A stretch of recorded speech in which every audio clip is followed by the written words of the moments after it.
धन के भंडार भरे रहे। बोलो गोविंद भगवान की। तो आज महाराज द्रौपदी ने जब दुर्योधन से कहा कि अंधे की औलाद अंधी, तो ये दुर्योधन आग बबूला होकर के महाराज चला और चलते चलते कहाँ पहुंचा? हस्तिनापुर में। जब दुर्योधन हस्तिनापुर में पहुंचा है तो उसी समय आज गुस्से में तो था ही दुर्योधन, तो मामा शकुनी ने देखा। मामा शकुनी ने देखा दुर्योधन की तरफ और पूछा, दुर्योधन उदास क्यों हो? जब तुम इंद्रप्रस्थ में गए थे तब तो तुम्हारा चेहरा खिल रहा था फूलों की तरह, लौट के जब तुम आए हो तो तुम इतने उदास क्यों हो? तो उसी समय आज दुर्योधन मामा शकुनी से बोला है, मामा हमें अकल बताओ। कैसी अकल? सुना कि मामा कछुआ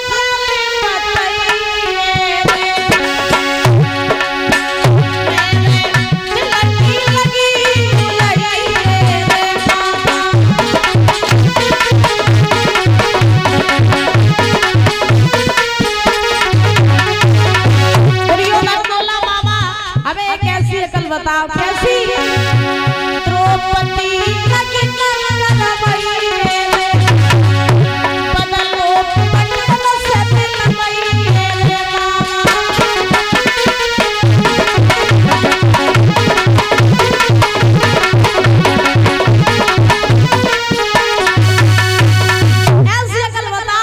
जिससे कि द्रौपदी बीच सभा में नगिन हो जाए और हम पांडवों से अपने अपमान का बदला ले ले। शकुनी कहने लगे, क्या सो बदला? काय की बात कर रही, का कह रही, कुछ बताइयो। दुर्योधन बोला, मामा जब हम इंद्रप्रस्थ में गए और लौट के जब हम आ रहे थे तो धर्मराज के महलों में हम जल में गिर गए, और जब हम जल में गिरे तो द्रौपदी ने हमसे कहा कि अंधे की औलाद अंधी। मामा उसने मुझसे अंधे की औलाद अंधी कहा तो मैं उससे अपने अपमान का बदला लेना चाहता हूँ। ऐसी कोई योजना बनाओ जिससे कि द्रौपदी बीच सभा में नगिन हो जाए और हम अपने बदला पूरा कर ले। तो शकुनी तो चाहता ही था कि कौरव पांडव का तरीका से भिड़ जावे, क्योंकि कहते हैं दीवार बिगाड़े आरो और घर बिगाड़े सारो।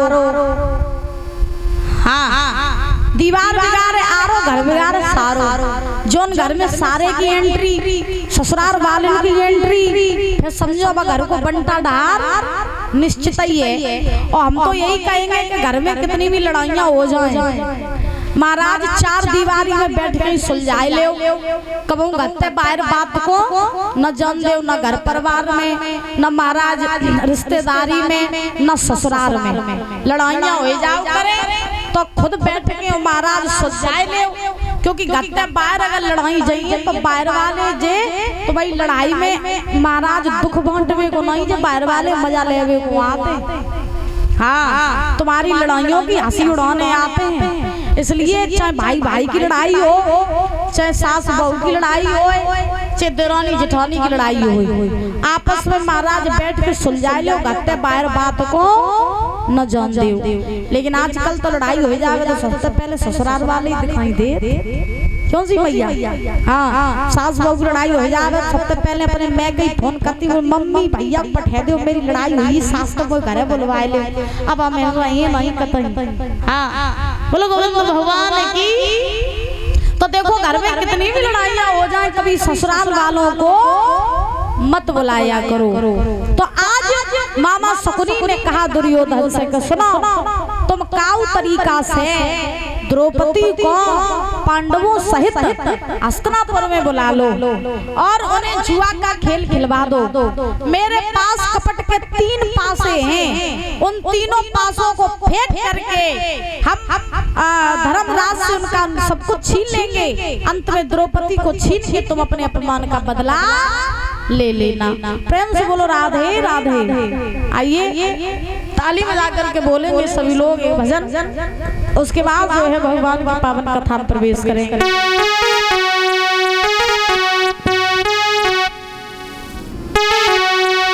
सभी लोग बोलेंगे चलो चले हरि के दरबार और दुनिया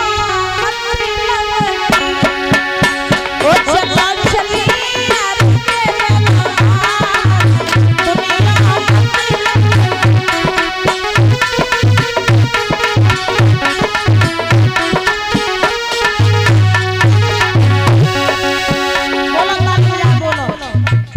चलो चले हरि के दरबार, चलो चले बोले ऐसा लगा जब कितनी ठंड होवे सांस बाहर नहीं निकल रही हो। हाँ अब क्या करें, साउंड वाले नहीं समझन देते। हाँ अब कल समझ में आने लगे, मिक्सर चेंज हो जाए सोई। हाँ मिक्सर चेंज हो जाए सोई समझ में आने लगे कल पे। बोला बोला ताली बजा बोलो, चलो चलिए हरि के दरबार। कुछ लोग तो ऐसे मन बैठे जिसका जमता ही नहीं हो। हाँ हाँ बोलो बोलो ताली बजाए बोलो सभी लोग मिलकर। ओ चलो चले हरि के दरबार, दुनिया मतलब की चला।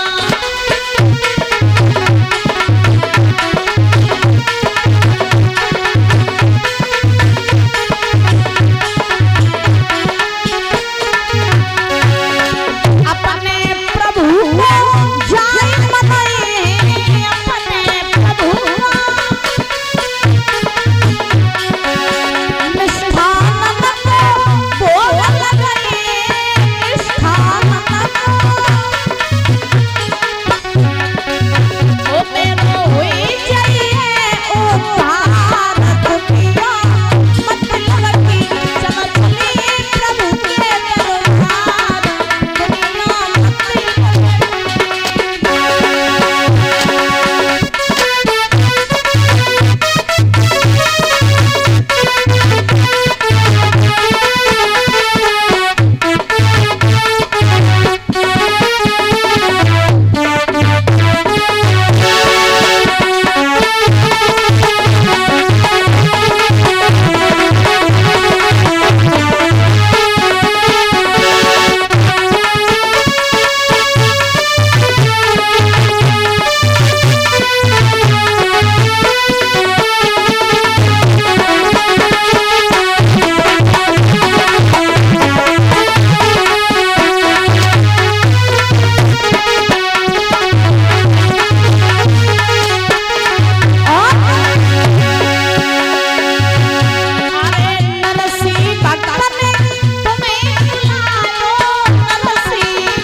बोली गोविंद भगवान की, बोली राधा रानी सरकार की। एक बार प्रेम से बोलो राधे राधे, और जोर से बोलो महाराज। आज ध्यान रखना, जब दुर्योधन ने कहा मामा सकनी से कि मामा हम द्रौपदी से और पांडवों से अपने अपमान का बदला लेना चाहते हैं, तो तुम मेरा बदला पूरा करवा दो। तो मामा सुकनी ने कहा कि तुम काऊ तरीका से पांडवों को द्रौपदी से हस्तिनापुर में बुला लो, उन्हें जुआ का खेल खिलवा दो, उनसे उनका सब कुछ छीन लेंगे, अंत में द्रौपदी को छीन के तुम अपने अपमान का बदला ले लेना। तो आज इस दुर्योधन ने क्या किया परीक्षित जी कि इस दुर्योधन ने महाराज द्रौपदी सहित पांचों पांडवों को हस्तिनापुर में बुला लिया। और जब पांचों पांडवों को बुलाया तो पांडव जब हस्तिनापुर में आए तो इन्होंने द्रौपदी को छोड़ दिया भानुमति के पास, जो दुर्योधन की पत्नी थी उनके पास में द्रौपदी को छोड़ दिया। और ये पांचों पांडव जो थे ये चले और चलते चलते कहाँ पहुंचे, पितामह भीष्म के पास। पितामह भीष्म महाराज अपने आसन पर विराजमान थे। जैसे ये पांचों पांडव उनके पास पहुंचे, चरण स्पर्श किए, आशीर्वाद लिया। पितामह ने पांडवों से कहा बेटा तुम यहाँ क्यों आए? तो पांडव बोले, धर्मराज बोले पिताजी वो भैया दुर्योधन ने बुलाया, हम इसलिए आए। अच्छा, पितामह जानते थे कि दुर्योधन ने कपट का जाल बिछा करके पांडवों को बुलाया है। तो अब क्या हुआ कि महाराज पितामह बोले हैं किससे? धर्मराज से, बेटा तुम यहाँ तक आ तो गए हो लेकिन यहाँ से बच के जाना बहुत मुश्किल है। अभी भी कुछ नहीं बिगड़ा है, तुम यहाँ से लौट जाओ। अगर नहीं लौटे तो तुम अपना सब कुछ गवा दोगे, तुम पछताओगे, क्योंकि तुम्हें नहीं मालूम है तुम यहाँ आए तो हो लेकिन तुम चांडालों के बीच में आके फंस गए हो। और पितामह बोले हिला कि तुम सुनो लला मेरी बात, और फंसे चांडाल चौकड़ी आएगी। तुम सुनो लला मेरी बात, फंसे चांडाल चौकड़ी आएगी।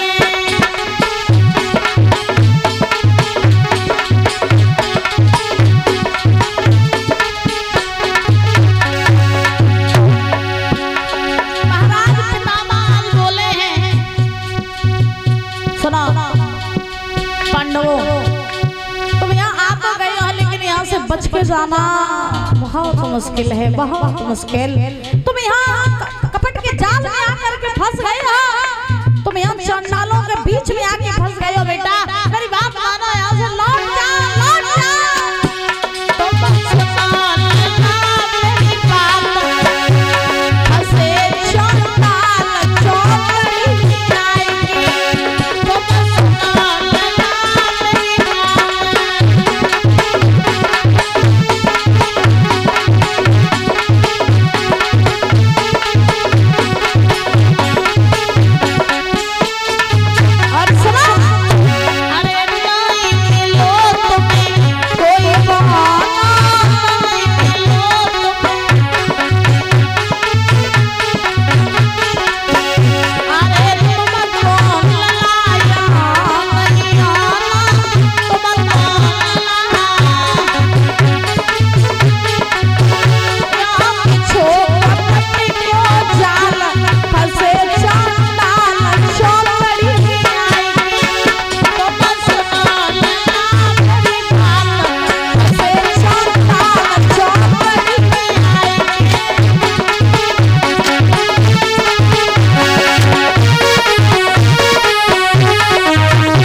समझाया, मेरी बात मान लो, यहाँ से लौट जाओ, अभी भी कुछ नहीं बिगड़ा, पछताओगे।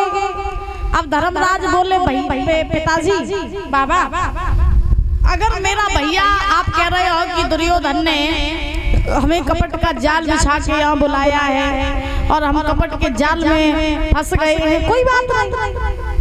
अगर मेरा भैया मेरे साथ कपट करना चाह रहा है, वो अगर मेरे साथ में छल करना चाह रहा है तो वो उसका कर्म है, लेकिन हम किसी के साथ में भला करेंगे ये हमारा धर्म है।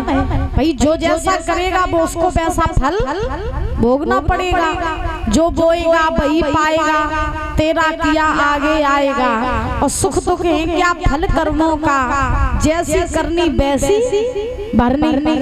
महाराज कहते हैं कि अगर आपके साथ में कोई बुरा कर रहा है तो वो बुरा आपका नहीं कर रहा है, बल्कि वो महाराज अपना ही बुरा कर रहा है। आप सोच रहे हो कि आपके बारे में कोई महाराज बुरा सोच रहा है, आपके साथ कोई बुरा कर रहा है, आपको कोई गालियां दे रहा है, तो आपका कुछ नहीं बिगाड़ पाएगा, बल्कि महाराज अपना सब कुछ बिगाड़ लेगा। क्योंकि जो दूसरों के लिए गड्ढा खोदता है वो महाराज खुद ही गड्ढे में गिरता है। अब यही महाभारत का ही प्रसंग देख लो। दुर्योधन ने इतनी चालें चली बुजुर्गों, पांडवों को हराने के लिए, गिराने के लिए दुर्योधन ने क्या क्या नहीं किया, लेकिन महाराज देखो कितना बड़ा युद्ध हुआ, कितनी बड़ी महाराज सेना कौरवों की, कितनी बड़ी पांडवों की। लेकिन आप बताओ पांडवों का बल भी बंका हुआ? कुछ किया महाराज? कुछ कर पाया दुर्योधन उनका? एक भी पांडव मरा हो तो बताओ। लेकिन कौरव सेना जितनी थी वो सब मारी गई, कौरव 100 भाई थे सब मारे गए। पांडवों का उन्होंने कुछ बिगाड़ पाया? कुछ नहीं बिगाड़ पाया। यही तो कहते हैं आपके बारे में कोई बुरा सोच रहा है, आपके लिए कोई गड्ढा खोद रहा है, तो आपके लिए नहीं खोद रहा है, बल्कि महाराज वो अपने लिए ही खोद रहा है। आपके साथ में कोई बुरा कर रहा है तो वो उसका कर्म है, लेकिन हम किसी के साथ में भला कर रहे हैं, ये हमारा धर्म है। और एक कवि तो कहते हैं कि तुम्हें मार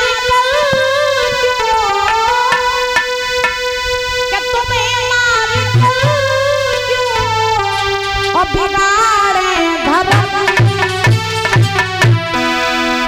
और तुम्हें मार देंगे तुम्हारे कर्म, तुम्हें मार देंगे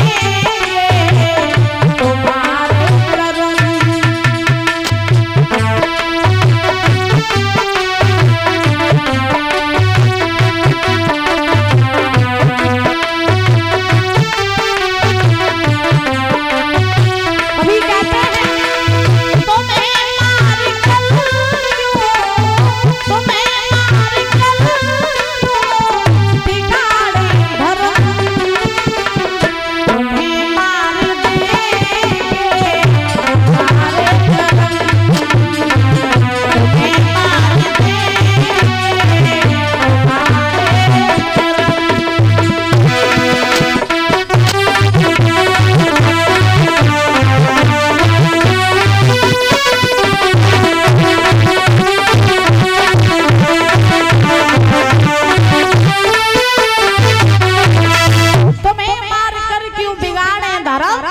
और तुम्हें मार देंगे तुम्हारे कर्म। तो कभी किसी के बारे में बुरा नहीं सोचना चाहिए, दूसरा आपके बारे में क्या सोच रहा है वो उसका कर्म जाने, लेकिन हम किसी के बारे में क्या सोच रहे हैं ये तुम्हारा हमारा धर्म है ना। तो हमें हमारे मन से, हमें हमारे तन से महाराज कभी किसी का ना तो बुरा करना है और ना कभी किसी का बुरा सोचना है। अच्छा, जो व्यक्ति जैसा होता है उसे दुनिया वैसी ही दिखाई देती है ना। अगर आपको किसी में बुराई दिखाई दे रही है तो बुरा वो नहीं है, बुरे हो तुम, जो तुम्हें दुनिया बुरी दिखाई दे रही है। और अगर तुम्हें दुश्मन में भी अच्छाई दिखाई दे रही है तो महाराज वो तो बुरा है ही, लेकिन तुम हो अच्छे इसलिए तुम्हें दुनिया अच्छी दिखाई दे रही है। शराबी व्यक्ति को सब दुनिया शराबी दिखाई देती है महाराज, चरित्रहीन व्यक्ति को सारी दुनिया चरित्रहीन ही दिखाई देती है। बात समझ रहे हो? तो जो जैसा व्यक्ति होता है वो अपना ना तो स्वभाव छोड़ता है, और जिसका जैसा नजरिया होता है ना वो अपना नजरिया बदलता है। एक बार की एक महात्मा जी रहे, गंगा स्नान कर रहे थे, उन्होंने बिच्छू को डूबते देखा तो महात्मा जी को दया आ गई, सोचने लगे बिच्छू है भाई डूब जाएगा तो उसे बचा ले। तो महात्मा जी ने उस बिच्छू को बचाने के लिए हाथ बढ़ाया, और जैसे ही हाथ बढ़ाया और जैसे ही वो बिच्छू हाथ में पकड़ में आया तो बिच्छू ने हाथ में डंक मार दिया, बिच्छू हाथ से छूट गया। अब महात्मा जी ने देखा ये फिर डूब जाएगा, तो महात्मा जी ने क्या किया, उसको फिर बचाने की कोशिश की। फिर महाराज बिच्छू को पकड़ा, उसने फिर डंक मार दिया। से कई बार होता रहा। दूर खड़ा एक व्यक्ति देख रहा था, उसने देखा, बोले बाबा पागल हो गया है पूरा, ये तो बिच्छू को बचाने की कोशिश कर रहा है, लेकिन बिच्छू इसके डंक मार रहा है।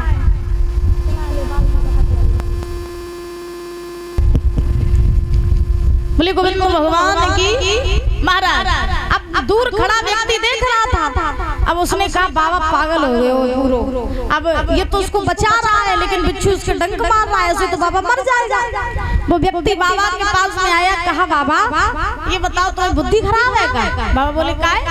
जब बताओ तुम जब बिच्छू को बचा रहे हो खुद मरो चाह रहे हो, जो तुम जा बचा रहे, जो तुम्हें डंक मार रहा है, तो जो मर रहे हो जब मत जान जाओ ना, तुम काहे अपने प्राण जोखिम में डाल रहे हो, ये मर रहा है तो उसे मर जाने दो। बाबा जी मुस्कुराए के बोले, जब जो 250 ग्राम को बिच्छू अपना स्वभाव नहीं छोड़ रहे हो डंक मारवे को, तो हम बचावे को स्वभाव काहे छोड़ दे। बोलो गोविंद भगवान की।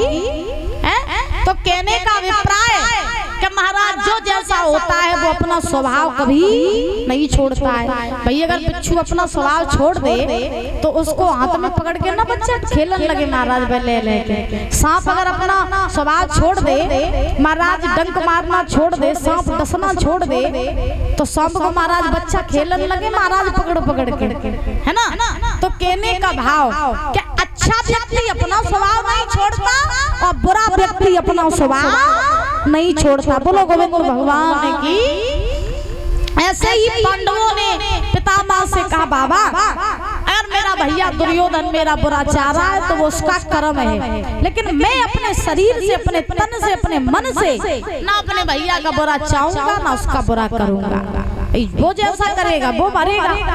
आज ये पांचों पांडव जो थे ये चले और चलते ये पांचों पांडव जो थे महाराज आज पहुंचे हैं कहाँ? दुर्योधन की सभा में। और जब दुर्योधन की सभा में पहुंचे हैं तो उसी समय दुर्योधन ने पांचों पांडवों का बड़ा आदर सम्मान किया, सुंदर सुंदर आसनों पर बैठाया पांडवों को। दुर्योधन ने कहा आ गए आप? बोले हाँ आ गए हैं। बताओ तुमने क्यों बुलाया? पांडव बोले।